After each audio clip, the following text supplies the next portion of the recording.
사랑하는 성도 여러분 안녕하세요. 주의 이름으로 우리 성탄절 주일 예배에 이렇게 참여하신 여러분을 환영하고 축복합니다.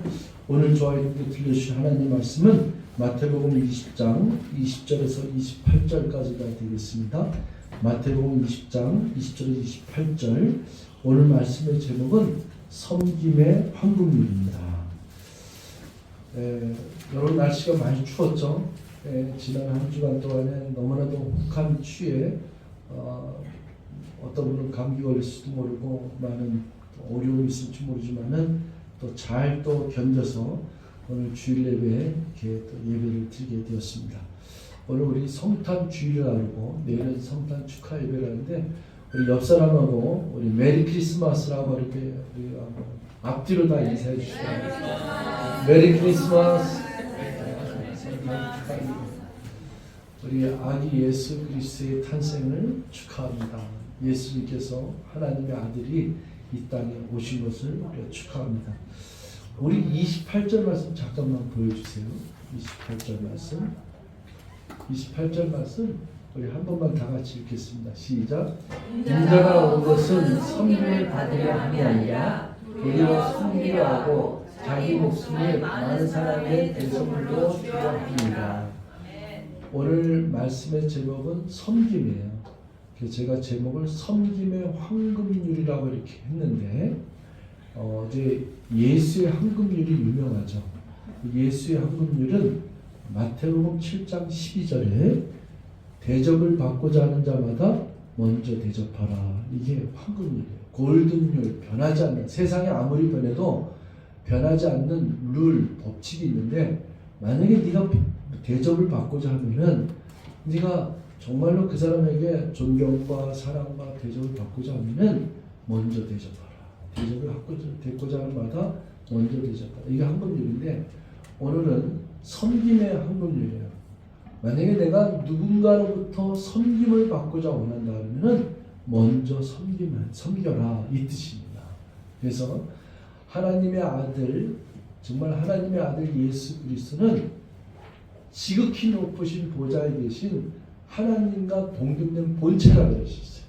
빌립보서 2장 5절에서 11절까지 내용 보면은 그는 하나님의 본체시라고 되어 있어요. 그러니까 하나님과 동등됨을 취하지 않고 이 땅에 오셔서, 이래서 하나님과 동등된 하나님이신 그분이 낮고 낮은 이 땅에 하나님의 아들 인간의 모습으로 오셨다 그래요. 여기에 인자가 온 것은 섬김을 받으려 함이 아니라 도리어 섬기려 하고 자기 목숨을 많은 사람의 대속물로 주려 함이라. 이게 바로 자기 목숨을 많은 사람의 희생물이죠. 구원하기 위해서, 죄 있는 자들을 구원하기 위해서 죄 없으신 자가 목숨을 바쳐서 십자가의 죽으심을 통해서 죄를 없애주는 것, 그걸 대속이라고 하거든요. 대속물로 주려 함이라. 그러니까 지극히 높은 하나님께서 이 땅에 가장 낮은 곳에 죄인의 모습으로 오시는 거예요. 죄인의 모든 죄를 짊어지시고 십자가에 처형당하시는 그런 섬김이에요. 그 섬기러 오셨는데 인자라고 썼잖아요. 인자가 뭐냐면 사람의 아들. 그래서 예수 그리스도를 뭐라 하냐면은 하나님의 아들 그리고 사람의 아들. 그래서 100% Son of God이고 100% Son of Man이에요. 그래서 예수 그리스도는 특별한 거죠. 사람의 모습인데 죄는 없으시고 사람의 모습인데 하나님이신 디바인의 신성을 갖고 계시고 또 십자가의 죄인의 모습으로 처형당할 수밖에 없는 낮고 천한 우리가 똑같은 성정을 가진 사람의 아들이다. 그래서 인자라는 표현을 예수님이 쓰신 거는 뭐냐면 겸손하신 거예요. 사람의 아들이. 그러니까 마리아의 아들로, 나는 하나님의 아들이지만 하나님이시만 창조주지만은 나는 나의 어머니 마리아의 육체를 빌어서 태어난 인자라고 이렇게 표현하는 거예요.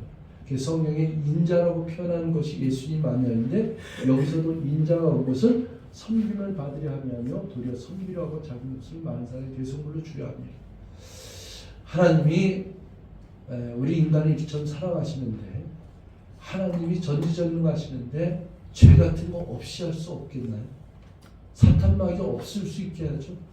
이 인간의 죄를 다 병도 없애고 다 할 수 있는데 왜 예수님이 이렇게 하셨을까? 뭐든지 다 할 수 있는데, 근데 하나님이 인간에게 모든 걸 다 주셨어요. 뭐 육체를 줬던 이 만물을 다 주셨는데 그 중에서 최고의 선물은 뭐냐면은 인간에게 자유의지를 주는 거예요. 여러분, 우리 자녀 있잖아요. 내가 난 자녀인데도 그 자녀를 결코 우리가 마음대로 할 수가 없어요. 그것만큼은 하나님의 특권이에요. 이 자녀가 밥을 먹든지 안 먹든지 그 마음속에 있는 자유를 뺏어갈 수가 없어요. 물론 너 이거 먹어야 돼. 이거 안 먹으면 죽어. 너 그거 먹으면 죽어. 맨날 그렇게만 하면 안 돼. 이렇게 가르치는 건 할 수 있지만은 거기에 결정권은 누가 있냐? 그건 자녀에게 있는 거예요. 그게 바로 자유의지예요. 그러니까 억지로는 하는데 억지로 막 엄마가 야단치고 때리면 아빠가 때리니까 뭐 형한테 혼나니까 억지로 하는데 진정한 자유의지는 내 안에 내가 지금 흉내는 내지만 사실은 나 먹고 싫어. 사실은 나 가기 싫어. 이런 그 자유가 누가 있냐면은 인간에게 있다. 그게 우리 자녀가 그렇게 있는 것처럼 하나님이 인간을 만드셨는데도 불구하고 하나님이 우리에게 최고의 작품으로 준 건 뭐냐면은 그건 자유예요. 그러니까 우리를 로봇으로 만들지 않았다는 거예요. 전 우주를 만든 다음에 아담과 하와를 만들었을 때 하나님 우리에게 최고로 준 선물은 자유예요. 그 자유는 죄를 지을 수도 있는 자유를 주신 거예요. 그래서 그거를 죄를 없앨 수도 있고 우리를 어떤 방법으로 다 끌고 갈 수도 있지만은 하나님은 우리에게 그 자유 속에서 내가 나를 기억하기 원하고 창조주인 나를 기억하기 원하고 내가 너를 위해서 얼마나 사랑하는지를 네가 알기를 원하고 너는 나의 기쁨이요 너는 나의 축복이요 난 너 때문에 기쁨을 금할 수 없다는 이 하나님의 마음을 스스로가 자유의지 속에서 알기를 원하는 마음이 하나님에게 있는 거예요. 그래서 하나님이 스스로 낳고 천한 이곳에 그 사랑을 표현하기 위해서 오신 줄 믿습니다. 그게 예수님의 탄생이에요. 어느 왕의 사랑 이야기가 있습니다. 이 왕은 어느 날 이렇게 시골 이렇게 참 보잘것없는 시골에 이렇게 나들이 하다가 한 처녀를 만납니다. 근데 한눈에 반해버렸어요.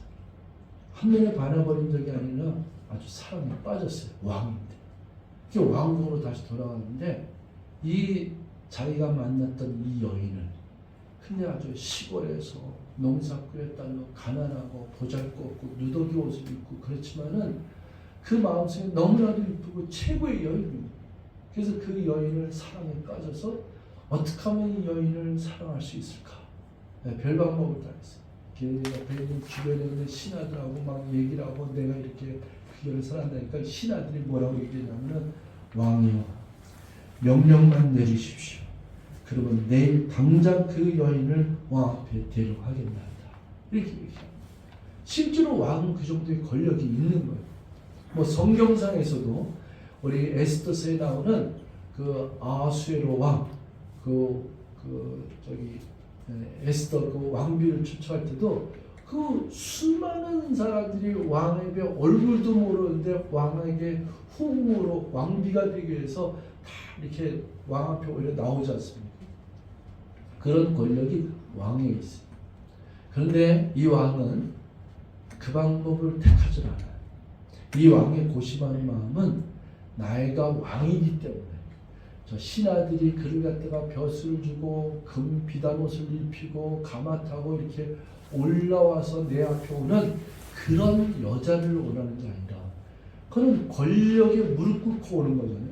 그게 아니라 이 여인의 마음을 원했다. 이 여인이 정말로 자발적인 마음으로 내가 이렇게 이 여인을 사랑하는 것처럼 나를 사랑할 수 있을까? 그 사랑의 마음을 이렇게 받기를 원하는 마음으로 고심하다가 하나의 결정을 하죠. 그게 뭐냐면은 스스로 왕궁에서 잠깐 동안 두세 달 동안 나를 갖다가 내버려 두라. 그래서는 농부의 옷을 입고 그 시골로 가서 그리고 스스로가 옆에 있는 마을 옆에 집을 짓고 농부가 됩니다. 그 농부가 돼서 자기 신분을 숙인 상태에서 이 여인에 다가가고 저기서 이 여인의 사랑을 그것을 얻기 위해서 별짓을 다 하고 그렇게 진짜 시골 남자 그런 청년처럼 이렇게 하다가 결국에는 그렇게 열망하는 그 사랑의 구애를 한 것이 성공을 해요. 그래서 그 여인을 자기 하나님 맞이하게 됩니다. 그리고 그 여인이 자발적으로 사랑하는 남편을 맞이하는 그 장면이 이야기해요. 이게 우리 그 실존주의 철학자 유명한 철학자 G.L.M. 큐어가 쓴 어느 왕의 사랑 이야기인데요.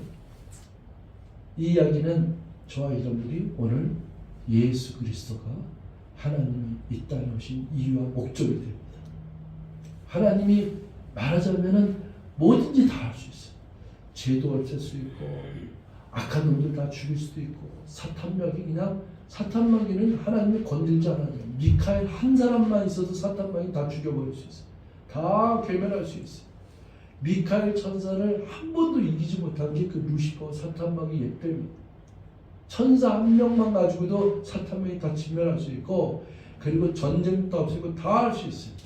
하나님이 이 세상에서 원하는 것은 인간을 창조하시고 인간 스스로가 하나님을 알며 하나님과 함께 거하는 사랑의 그 러브레터의 그 사랑의 메시지를 교환하는 가운데 하나님은 이 생명의 말씀을 우리에게 주셨고 하나님 말씀을 주셨을 것뿐만 아니라 이 말씀에 약속된 대로 메시아로 구원자로 그리스도로 하나님의 아들로 저와 여러분들의 개인적인 퍼스널 세이비어로 이 땅에 오신 줄 믿습니다.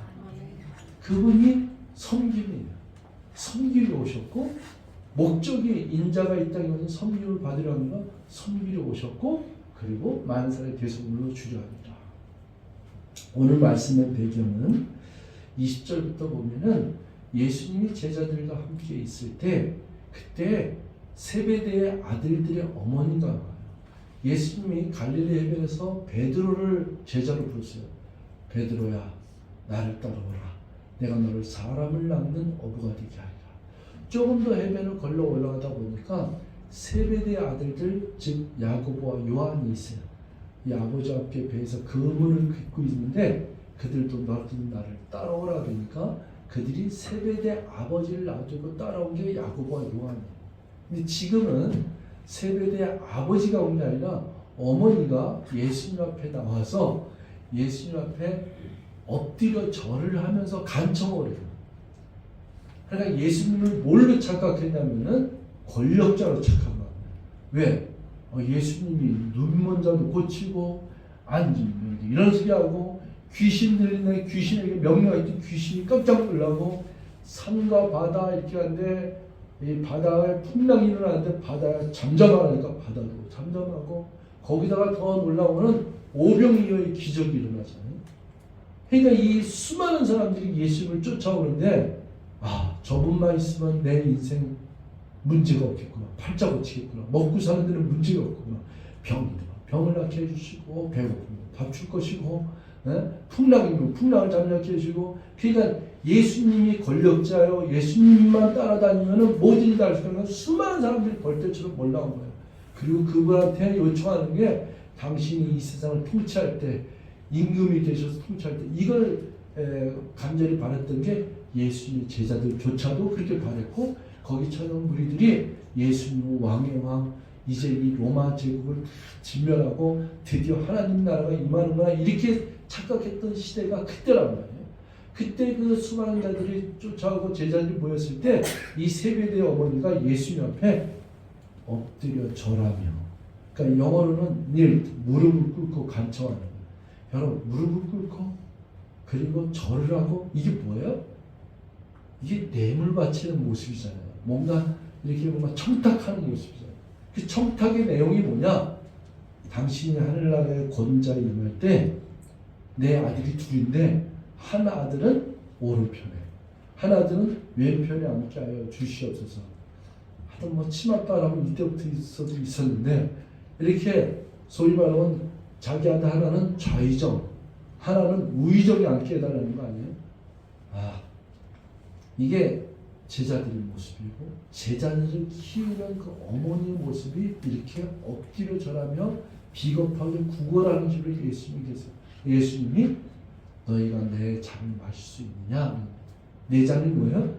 골고다 언덕에 끌려가면서 채찍에 맞고 침뱉음 맞고 조롱을 당하며 결국은 십자가에서 세 개의 못에 찔려서 이제 죽어야 되는데 그 잔을 마실 수 있냐니까 우리가 할 수 있나이다. 아니 뭐 하늘나라에서 거기에만 있겠다면 순교도 과거에 있다 뭐 이런 식이겠죠. 그건 할 수 있을지 모르지만은 너희가 이 왼편에 앉고 오른편에 이 권자에 앉는 것은 오직 하나님의 뜻만이 알고 있다. 하나님만 알고 있다. 이렇게 얘기해요. 그렇게 얘기하는 가운데 이제 대화를 들어보니까 10명의 제자들이 듣다 보니까 저 세베대의 아들 어머니 웃기네. 저 아줌마가 미쳤나 보다. 이렇게 얘기하고. 그리고 또 속으로는 저 야고보와 요한 저놈이 집에 가서 맨날 엄마하고 우리 저기 하늘나라에 가면은 이 왼편에 앉게 달라고 오른편에 앉고 맨날 저렇게 했나 보다. 그래서 이 분노해갖고 10명의 제자들이 나와서 이놈들 봐라. 이러면서 그 권력에 대한 거에 이 마음에 참지 못하고 가지고 앞으로 나왔던 거예요. 그랬더니 이 설명이 끝나고 나서 25절에 한번 말씀 볼게요. 25절 우리 다 같이 읽습니다. 시작. 예수께서 제자들을 불러다가 이르시되 이방인의 집권자들이 그들을 임의로 주관하고 그 고관들이 그들에게 권세를 부리는 줄을 너희가 알거니와. 여기서 보세요. 예수께서 제자들을 불러다가 이제 가르치는 거예요. 이건 뭐냐면 이방인의 집권자가 뭐예요? 권력을 쥔 자들이에요. 이 예수를 믿지 않고 하나님 믿지 않는 이방인들, 세상 사람들이 권력을 쥔 자들이 뭐라냐면 그들을 임의로 주관하고 그 고관들이 그들에게 권세를 부린 줄을 너희가 알거니와. 그러니까 권력이라는 것은 참 무서운 거예요. 권력만 주어지면은 이 권력을 휘두를 수 있는 권세가 있다. 그럼 뭐 전 세계 어딜 가나 과거나 현재나 미래나 어딜 가든지 이거의 행태는 변함이 없어요. 하여튼 군대에서도 견장만 달아주면은 갑자기 힘이 들어갖고 부리는 거예요. 이 권세는 장만 맡으면은 이 집권만 하면은 갑자기 휘둘리기 시작한다니까. 이거는 누가 하는 거냐? 이거는 이방인들이 집권하다가 그들의 권세를 부리는 거라고. 근데 26절에 보면은 26절에는 너희 중에는 그렇지 않아야 하나니.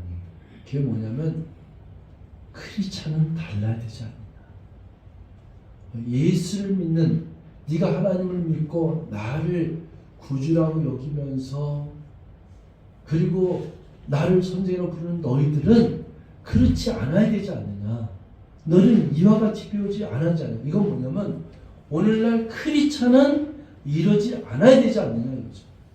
세상은 그렇게 가지만은 예수를 믿는 크리스찬은 이 권세가 무엇이고 권력이 무엇인가를 아는데 이거를 어떻게 섬겨야 되고 어떻게 겸손히 낮은 자에서 섬겨야 되는 것이 마땅하지 않느냐. 이걸 예수님이 얘기하는 거죠.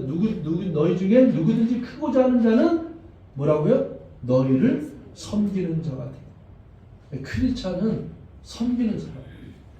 예수님을 닮아가는 사람. 예수님이 이 땅에 낮고 천한 이곳에 사람의 아들로 오셔서 인자가 섬김을 받으려 하는 것이 아니라 오히려 도리어 섬기고 자기 목숨까지도 대속물로 주려 합니다. 이게 참 쉽지 않아요. 이 세상에 태어난 사람들이 삶을 살아가는 의지가, 욕구가 밥 먹는 것, 먹기 위해서 어떤 사람은 난 필요 없어. 먹는 것만 난 해결되면 되겠어. 어떤 사람은 굶어도 좋아. 그냥 대궐 같은 집에 살고 싶어. 뭐 이렇게 막 얘기하잖아. 난 차만 있으면 돼. 나는 돈만 있으면 돼. 나는 몸매만 좀 이렇게 난리 쓰려는데 뭐 별게 다 있을 거야. 난 키만 크면 돼. 다 있잖아. 근데 죽을 때까지 인간에게서 최고의 의지력을 발휘하고 권력적으로 사람의 마음속에 살아가는 욕구, 의지를 발동하는 게 뭐냐면은 이게 권력이래요. 여러분 이상하죠? 이 세상에 있는 사람들 나이 60대면은 이제 한갑쯤 했으니까 많은 걸 내려놨다고 얘기해요. 그 70대면은 더 입에서 나오는 말이 내려놨다는 말이에요. 그건 다 옛날에 나 욕망 때도 청년 때 하는 거지. 지금은 나 그거 필요 없어. 다 이래. 그런데 70세 때 가장 완성하게 남는 게 뭐냐면 권력이래요. 이 권력, 이 명예, 영예, 영광 이런 것들은 70대에 가장 이렇게 사람을 이렇게 끌게 만드는 거예요. 내가 이 살아야 되는 욕구, 다른 건 다 필요 없는데 이거 하나만큼 쥐고 싶다 이렇게 표현하는 것이 권세, 권력, 명예 이거랍니다. 참 무서운 거죠. 27절을 보겠습니다. 너희 중에 누구든지 으뜸이 되고자 하는 자는 너희의 종이 되어야 하리라. 28절 인자가 온 것은 성교를 받으라 함이 아니라 도리어 섬기라 하고 자기 목숨을 많은 사람의 대속물로 주라 합니다. 제가 이상하게 요즘 한 몇 번에 걸쳐서 서울에 보면 영화 얘기를 좀 많이 했었는데 여러분 그런 영화나 권력이 가는 걸 보면은 여러분 인생은 짧아요. 참 인생은 짧아요. 인생은 짧으나 예술은 길다 이렇게 써요. 대통령직 5년은 짧아요. 옛날에는 2번 하면 8년, 또 누구는 8년 하고, 또 최근에 대통령들은 노태우 대통령서부터 쭉 지금까지는 5년씩만 하는데 대통령의 5년은 짧아요.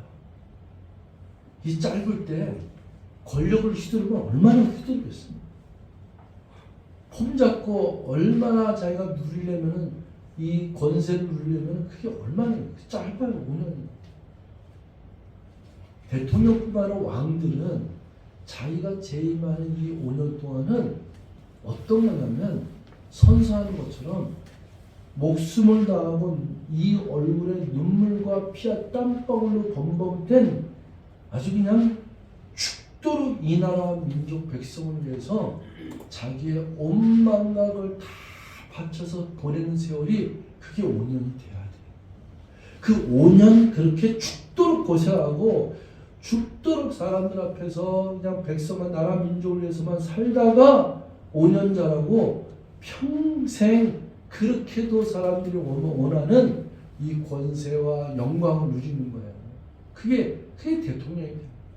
우리가 제가 미국에 있는 그 에이브라함 링컨 대통령이 최고의 대통령이라고 말하는 건 아니에요. 그러나 우리들이 귀감이 대통령이라고 하는 에이브라함 링컨 대통령은 짧은 재임 기간 정도가 아니라 암살당했죠. 죽었죠. 그런데 그 사람은 죽은 지가 지금 몇백 년이 흘렀는데도 불구하고 미국의 그 대통령당에 가면은 으리으리한 그 관이 있는데 그 앞에 그 동상이 엄청 크거든요. 거기에 아직도 앉아있는 거예요. 그러니까 5년 그 짧은 거예요. 그 5년 동안에 만약에 5년 있으면서 지 스스로가 생각하기를 5년 하면서 2년이라고 3년이라면 야 3년밖에 안 남았다. 2년밖에 안 남았다. 나 대통령직 끝나면 나 뭐 먹고 사냐. 빨리 돈을 갖다가 횡령해갖고 어디다 놓고 저기서 땅 사놓고 저것도 뭐 해놓고 이 짓 하면 이건 대통령도 아니야. 이거는 대통령이 그 5년 있는 임기 동안에 그 짧은 기간 동안에 내가 대통령 임기 끝나고서 무엇을 해먹고 뭘 먹고 살려고 그런다? 만약에 5년 동안 쏟아붓고 목숨 걸고 막 백성 살아가고 다 퍼주고 했다가 그 대통령이 끝났더니 갈 곳이 없어. 집도 없어. 돈도 없어. 어디니 올까? 이런 대통령을 국민들이 가만 놔주겠어요? 아마 최고의 부자가 될 거예요. 걱정하지 마십시오. 우리 집 저기 별장 있는데 그 집 드리겠습니다. 아니 먹고 살고 평생 먹고 살고 내가 그래. 이게 국민 아니겠어요? 그런 대통령을 쳐다도 안 보는 국민들은 국민도 아니야. 그러니까 이게 세상의 원리가 이건데 참 사람이 이 권력 앞에 무너져요. 참 권세 앞에 무너져요. 우리들의 인생도 마찬가지. 자칫하면은 우리들의 삶이 정말 이 땅에 오신 예수 그리스도의 인자가 오셔서 섬김을 우리가 배우면서 사는데, 성경을 읽고 신앙생활하고 예배드리며 그것을 배우면서 사는데, 우리가 이 섬김의 법칙을, 섬김의 한국문을 깨닫지 못하고 권력 앞에 벌벌 떨며, 그리고 이 권세 앞에 벌벌 떨며 비굴하고 비겁하고 엎드려지면 안 되는 줄 믿습니다. 여러분, 우리 성경의 인물 중에 빌라도가 나오잖아요. 이 본디오 빌라도가 총독이라는 권력을 갖고 있잖아요. 유대인의 총독 빌라도. 근데 이 빌라도가 그 짧다 그랬잖아요. 그 짧은 그 총독의 권세를 누리기 위해서 그거를 그냥 놓지 못해서 예수님 앞에서 벌벌 떠는, 예수에서 비겁한 행동을 하는 그 인물이 됐는데, 그거 하나 권력 직구에서 그 사람은 죽고 난 뒤에 이 세월이 2000년이 흘렀는데도 전 세계 오늘도 우리 고백했잖아요. 사도신경에 나오는 이 빌라도, 예수 그리스도를 갖다 전능하사 첩지를 만드신 그 땅나가 본디오 빌라도에게 고난을 받으사. 그러니까 본디오 빌라도는 대명사가 저 예수 저기 고난을 주고 예수를 갖다 신문하고 예수에게 고난을 베푼 저런 비겁한 자, 비굴한 자 이렇게 남아있잖아요. 진짜 영광의 영예는 예수님이 죽은 자 가운데서 부활하셨고 3년 부활하셨고, 그리고 하나님이 그를 지극히 높으사 모든 이름 위에 뛰어난 힘을 주사 하늘 위의 권세와 땅 위에 있는 권세와 땅 아래에 있는 권세가 모두 다 예수 그리스도의 이름 앞에 무릎을 꿇게 해요. 저와 여러분들의 이 세상에 태어난 여러분의 이름을 많은 사람들이 그래도 저 집사는 참 섬기는 자였어. 저 목사는 정말 겸손히 섬기는 자였어. 저 사람은 정말 크리스찬이었어. 저 사람은 정말로 예수를 닮아서 예수님 보여주신 그대로 살아간 그러한 섬김의 크리스찬이었어. 이런 호칭을 받으시는 저와 여러분들께 주의 이름으로 축원드리겠습니다. 오늘 예수님의 탄생을 우리가 축하드리는, 저희는 잠깐만 있어요. 좀 이따 하네요. 우리 예수님의 탄생을 축하하는 우리 성탄 주일 예배 때 저와 여러분들이 예수님이 이 땅에 왜 오셨는가? 왜 낙고천한 이곳에 오셔서 왜 골고다 언덕에 그렇게 끌려가시며 채찍이 마시고 결국에는 십자가에 왜 죽으셨는가? 이건 저와 여러분들을 사랑하세요. 진심으로 그 섬김으로써 사람의 가치와 그리고 삶의 가치와 생명의 가치를, 본질을 우리에게 가르쳐 주시고, 그리고는 결국에는 저와 여러분들을 구원하신 구세주가 된 줄 믿습니다. 이 예수님께 우리가 경배하며 그분을 섬기는 마음에, 그분께 우리가 예배드리는 마음에, 그 이름을 높여드리는 마음 가운데 저와 여러분이 섬김의 황금률, 나 역시도 이 섬김의 황금률을 거치고 평생 주님 오실 때까지 전하는 자요, 가르치는 자요, 실천하는 자요, 행동으로 사랑으로 섬기는 자로 내가 살겠다는 결단과 고백이 저와 여러분들께 있으시길 주여로 축원드리겠습니다. 기도하겠습니다. 사랑의 하나님 고맙습니다. 오늘도 주님의 은혜 가운데 예배를 드리게 돼서 너무 감사합니다. 우리 예수님이 이 땅에 오셔서 정말로 섬김의 황금률을 가르쳐 주셨습니다. 그리고 죽기까지 희생하면서 우리를 구속해 주셨습니다. 이제 날 원하신 예수님을 찬송하며 그분께 경배하며 그분께 나아가며 주님 오실 때까지 전하는 자요, 섬기는 자요, 복음을 전파하는 자요, 살아오는 섬기는 자가 되게 하여 주시옵소서. 모두 감사드리고 예수님의 이름으로 기도했습니다. 아멘.